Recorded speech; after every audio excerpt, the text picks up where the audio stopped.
नमस्कार दोस्तों, स्वागत है आप सभी का यूपीएससी उत्कर्ष में। मेरा नाम है पूजा द्विवेदी। हाल ही में डोनाल्ड ट्रंप जस्टिन ट्रूडो से मिले। मजाक मजाक में उन्होंने जस्टिन ट्रूडो को गवर्नर ऑफ कनाडा कहा। आखिर इसके पीछे क्या वजह है, इसके बारे में तो बात करेंगे। साथ ही साथ थोड़ा सा हड़काया भी है कि मेक्सिको और कनाडा के बीच में जो ड्रग स्मगलिंग हो रही है यूएसए के थ्रू, उसको थोड़ा कंट्रोल करने की आवश्यकता है। नॉर्थ अमेरिकन स्टेट में सिर्फ 3 देश हैं, कनाडा, यूएसए और मेक्सिको। और यूएसए 50 स्टेट से मिलके बना हुआ है, ये संधि के थ्रू आया है। कनाडा को यूएसए कह रहा है कि आइए हम में शामिल हो जाइए, आप 51वें स्टेट बन जाइए। अलास्का जो कि आर्कटिक सर्कल में है, यूएसए की टेरिटरी है। और यहाँ है मेक्सिको। मेक्सिको और कनाडा के बीच में जो भी स्मगलिंग होती है यूएसए के थ्रू ही हो पाएगी। इस वजह से यूएसए काफ़ी नाराज़ है। अमेरिका के नवनिर्वाचित राष्ट्रपति डोनाल्ड ट्रंप, जो कि 47th प्रेसिडेंट हैं, इन्होंने कनाडा और मेक्सिको जैसे देशों से आने वाले सामानों पर 25% टैरिफ लगाने की भी घोषणा की है। ट्रंप की इस घोषणा के बाद देशों के बीच में व्यापार संबंधों में काफ़ी हलचल मच गई है। फॉक्स न्यूज़ में बताया गया, हाल ही में कनाडा के प्रधानमंत्री जस्टिन ट्रूडो ने फ्लोरिडा में डोनाल्ड ट्रंप से मुलाकात की थी और इसी दौरान ट्रंप ने ट्रूडो को सुझाव दिया कि कनाडा इन मुद्दों को हल नहीं कर सकता तो वो अमेरिका का 51वां राज्य बन जाए। इसके अलावा ट्रंप के इस बयान के बाद दोनों देशों के बीच में संबंध जिस प्रकार से होंगे, काफ़ी बड़ी बहस छिड़ चुकी है। काफ़ी लोग कह रहे हैं कि वो मजाक कर रहे थे, बट उनके मजाक में भी कहीं ना कहीं कोई ना कोई सच्चाई तो छुपी ही होती है। प्रधानमंत्री जस्टिन ट्रूडो के साथ रात्रि भोज के दौरान कनाडा को अमेरिका का 51वां राज्य बनाने की बात की थी। ट्रंप द्वारा कनाडा से आने वाले सामानों पर टैरिफ लगाने की धमकी के बाद ट्रूडो ने यह यात्रा की। ट्रंप और ट्रूडो ने हाल ही में फ्लोरिडा में नवनिर्वाचित लोग ईस्ट ए राष्ट्रपति के मार्केट में भोजन किया और रात्रि भोज में ट्रंप और ट्रूडो के साथ वाणिज्य सचिव पद के लिए ट्रंप द्वारा नामित हावर्ड ल्यूटनिक, आंतरिक मंत्रालय के लिए ट्रंप द्वारा चुने गए नॉर्थ डकोटा के गवर्नर डग बर्गम तथा राष्ट्रीय सुरक्षा सलाहकार के रूप में ट्रंप द्वारा चुने गए माइक वॉल्स को भी शामिल किया गया था। ट्रंप ने धमकी दी है कि यदि कनाडा और मेक्सिको ने संयुक्त राज्य अमेरिका की सीमा से पार नशीली दवाओं और प्रवासियों के प्रवाह को नहीं रोका तो वहां से आने वाले उत्पादों पर टैरिफ लगा देंगे। ट्रंप ने पिछले सप्ताह सोशल मीडिया पर लिखा था कि वह अपने पहले कार्यकारी आदेश के रूप में कनाडा और मेक्सिको से अमेरिका में प्रवेश करने वाले सभी उत्पादों पर 25% तक कर लगाएंगे। ट्रूडो ही थे जिन्होंने टैरिफ से बचने के लिए बैठक का अनुरोध किया था। कनाडाई प्रधानमंत्री ने ट्रंप को यह समझाने का प्रयास किया कि उत्तरी सीमा मेक्सिको के साथ अमेरिका की दक्षिणी सीमा जैसी नहीं है।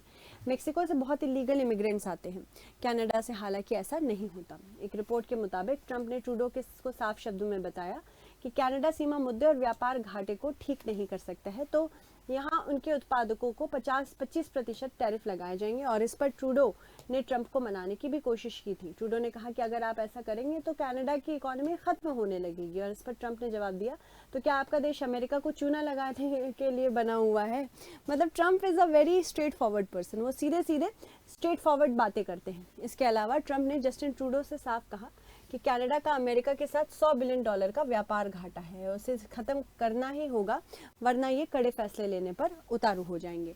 इसके अलावा ट्रंप ने ट्रूडो को संकेत दिया कि यदि ऐसा हुआ तो कनाडा अमेरिका का 51वां राज्य बन जाना चाहिए।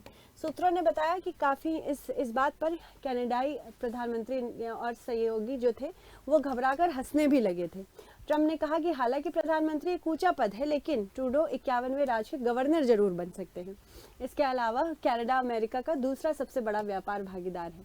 टैरिफ बढ़ने से ऑटोमोबाइल, कृषि उत्पादन, ऊर्जा सेक्टर जैसे क्षेत्र प्रभावित होंगे। यह फैसला कनाडा की अर्थव्यवस्था पर गहरा असर भी डालेगा। और इतना ही नहीं, ट्रंप प्रशासन ने हमेशा इमिग्रेशन को लेकर सख्त कड़े कदम दिखाए हैं। इमिग्रेशन मतलब कनाडा बेसिकली यूएसए की पूरी इकोनॉमी ही इमिग्रेंट से बनी हुई है। आपने सुना भी होगा, देखा भी होगा, ज़्यादातर जो वो लोग जहाँ जाते हैं कमाने के लिए वो वहाँ बस जाते हैं और उनकी पूरी इकोनॉमी इससे बनी है। बहुत सारे लोग वहाँ पे काम करने के लिए जाते हैं, उनको अच्छा लगता है, वहाँ बस जाते हैं, तो इमिग्रेंट इकोनॉमी मानी जाती है।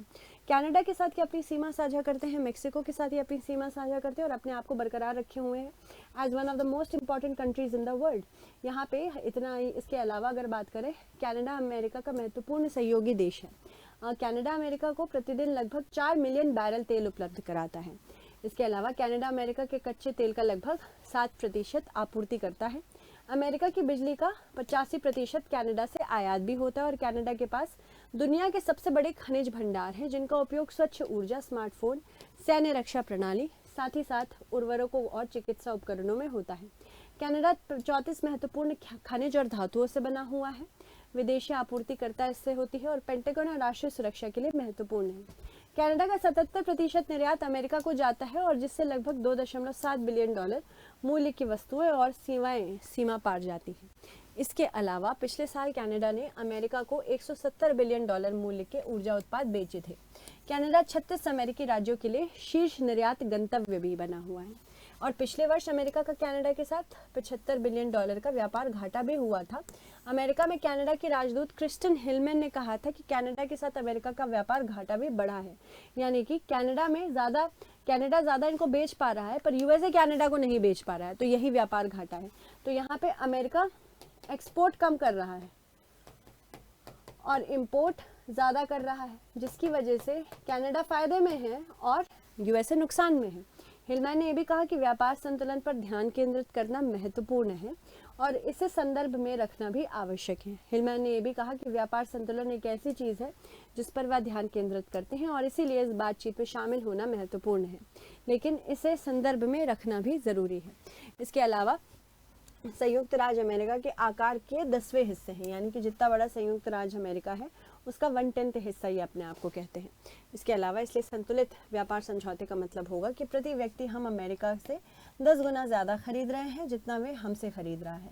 अगर यह उनका मेट्रिक है तो ये निश्चित रूप से उस पर काम करने के लिए तैयार है। भारत की स्थिति की बात करें तो ट्रंप का प्राथमिक ध्यान चीन पर है, इसलिए भारत टैरिफ युद्ध से अपेक्षाकृत अछूता है।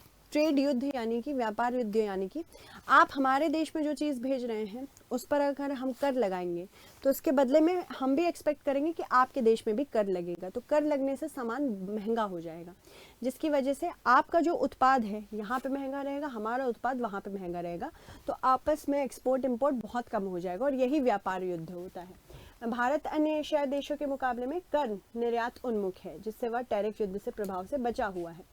अगर वैश्विक विकास में कमी आती है तो भारत के माल और सेवाओं के निर्यात विशेषकर अमेरिका को पर असर पड़ सकता है। इसके अलावा यहाँ पे एक रिपोर्ट में बताया गया कि अमेरिका के टैरिफ के कारण चीन की वृद्धि दर 225 तक 4% तक धीमी हो सकती है। इसके विपरीत भारत की वृद्धि दर लगभग 7% तक बनी रहने की उम्मीद है और भारत वैश्विक विकास का कार्य भी संभालेगा। अमेरिका के आर्थिक प्रभाव की बात करें तो S&P यानी कि स्टैंडर्ड्स एंड पुअर ने चेतावनी दी कि अमेरिका की आर्थिक नीतियों के कारण उच्च मुद्रास्फीति, उच्च ब्याज दर और मजबूत डॉलर भी हो सकता है। ये प्रभाव अमेरिका में वित्तीय स्थितियों को सख्त कर सकते हैं और भारत सहित उभरते बाजारों को भी प्रभावित कर सकते हैं। अमेरिका भारत का सबसे बड़ा व्यापार साझेदार है। वित्त वर्ष 2024 में द्विपक्षीय व्यापार 120 बिलियन डॉलर के से अधिक हो गया है। भारत का अमेरिका के साथ व्यापार संतुलन अनुकूल है, जो कि विदेशी मुद्रा का एक महत्वपूर्ण हिस्सा भी है। इसके अलावा पिछले एक दशक में भारत की अमेरिकी बाजार पर निर्भरता बढ़ी भी है। अब अमेरिका भारत के निर्यात का 18% हिस्सा है, जो 2010-11 में 10% था। भारत का अमेरिका को निर्यात पोर्टफोलियो विविध है, जिसमें कपड़ा, इलेक्ट्रॉनिक्स और इंजीनियरिंग के सामान भी शामिल हैं। इसके अलावा ट्रंप की टैरिफ धमकियों ने वित्तीय बाजारों को अस्थिर बना दिया है। वैश्विक स्तर पर एक नया व्यापार युद्ध की आशंका भी पैदा की है। चीन ने ट्रंप की टैरिफ योजनाओं की आलोचना की है। चीन के वाणिज्य मंत्रालय के प्रवक्ता याडोंग ने कहा है कि एकतरफा टैरिफ लगाने से अमेरिका के मुद्दे हल नहीं होंगे। उन्होंने ये भी कहा कि अमेरिका को WTO के नियमों का पालन भी करना चाहिए। मैक्सिकन राष्ट्रपति क्लाउडिया शिनबॉम ने चेतावनी दी है कि यदि ट्रंप 25% टैरिफ लागू करते हैं तो मैक्सिको जवाबी कार्रवाई भी करेगा। उन्होंने ये भी कहा है कि इस कदम से 4 लाख अमेरिकी नौकरियां भी खत्म हो सकती हैं। अमेरिका उपभोक्ताओं के लिए लागत बढ़ भी सकती है, खासकर जो ऑटोमोटिव विनिर्माण के क्षेत्र हैं। तो यहाँ पे भारत ने थोड़ा आशावादी रुख रखा हुआ है। अगर इसकी बात करें तो भारत के वाणिज्य मंत्री पीयूष गोयल ने थोड़ा आशावादी रुख अपनाया है। इन्होंने बताया है कि ट्रंप भारत के मित्र हैं और प्रधानमंत्री मोदी के भी मित्र हैं। तो गोयल ने विश्वास व्यक्त किया है कि यह मित्रता आगे भी जारी रहेगी, जैसा कि ट्रंप ने की हालिया टिप्पणियां भी स्पष्ट हुई हैं कि मित्रता अगर जारी रहेगी तो कोई दिक्कत ही नहीं है। चलिए इससे संबंधित प्रश्न देखते हैं। निम्न कथनों पर विचार करें।